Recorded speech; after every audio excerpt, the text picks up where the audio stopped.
আজকের কথাগুলো এরকম যে ডকুমেন্টারি নাকি ফিকশন? ফিকশনকে কি আপনি কখনো ডকুমেন্টারি বলতে পারেন কিনা? ডকুমেন্টারিকে আপনি কখনো ফিকশন বলতে পারেন কিনা?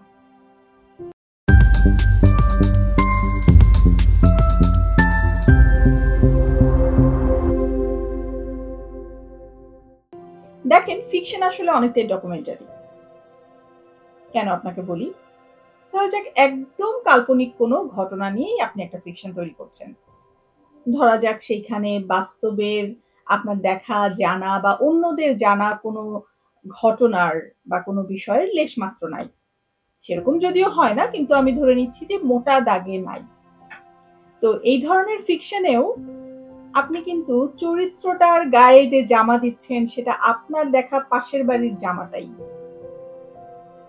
চরিত্রকে যেই ভাষায় আপনি কথা বলাচ্ছেন সেটা সমকালীন আপনার শোনা অন্য মানুষের মুখের ভাষা, অথবা আপনি যে ভাষায় কথা বলেন, আপনি যে দৃশ্যাবলী তৈরি করছেন, আপনি আরো যে সমস্ত চরিত্র এবং তাদের মাধ্যমে বলা কথা, তাদের সাথে ঘটা ঘটনা, এই সমস্ত কিছু আপনার দেখা জানা ঘটনার থেকে কোনোভাবেই আলাদা নয়। হয়তো খণ্ডিত বা সম্পূর্ণ, বা আপনি এমনভাবে মিশিয়ে দিচ্ছেন যে সেটাকে অন্যরা আলাদা করতে পারছে না। তার মানে যতই আপনি ফিকশন তৈরি করেন না কেন, সেটা আসলে ডকুমেন্টকে ধারণ করে। আপনার সমকালীন ডকুমেন্ট হতে পারে, অথবা আপনি কখনো দেখেছেন আপনার জীবনের কোনো একটা সময়, সে ডকুমেন্ট হতে পারে।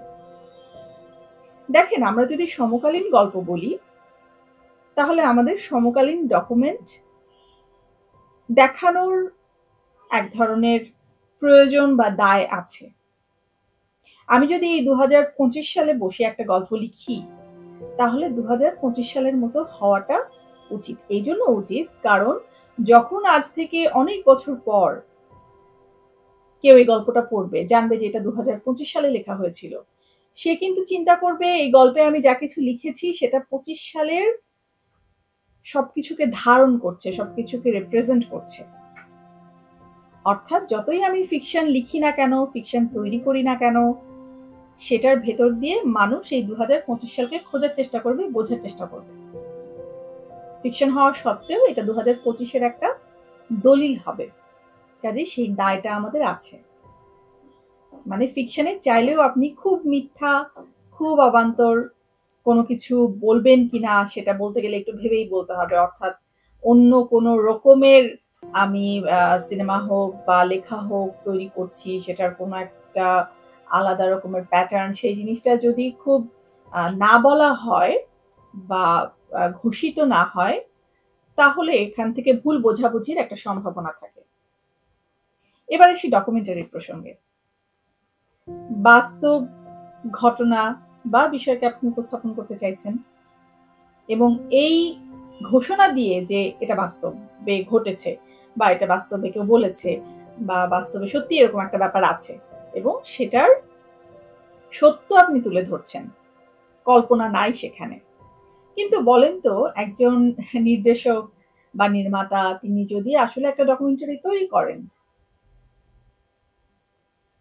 তাহলে সত্যিই কি সেখানে তার কাল্পনিক হোক বা তার দেখা যে আলাদা রকমের দৃষ্টিকোণ, সেটার কোনো ছাপ থাকে না?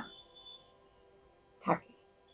অর্থাৎ একই বিষয় নিয়ে আপনি যদি ১০ জন নির্মাতাকে ডকুমেন্টারি বানাতে বলেন, তাহলে কিন্তু ১০ জন ১০ রকম করে বানাবে। তার মানে সত্য একটা হওয়া সত্ত্বেও তার ১০ টা রকম তৈরি হচ্ছে।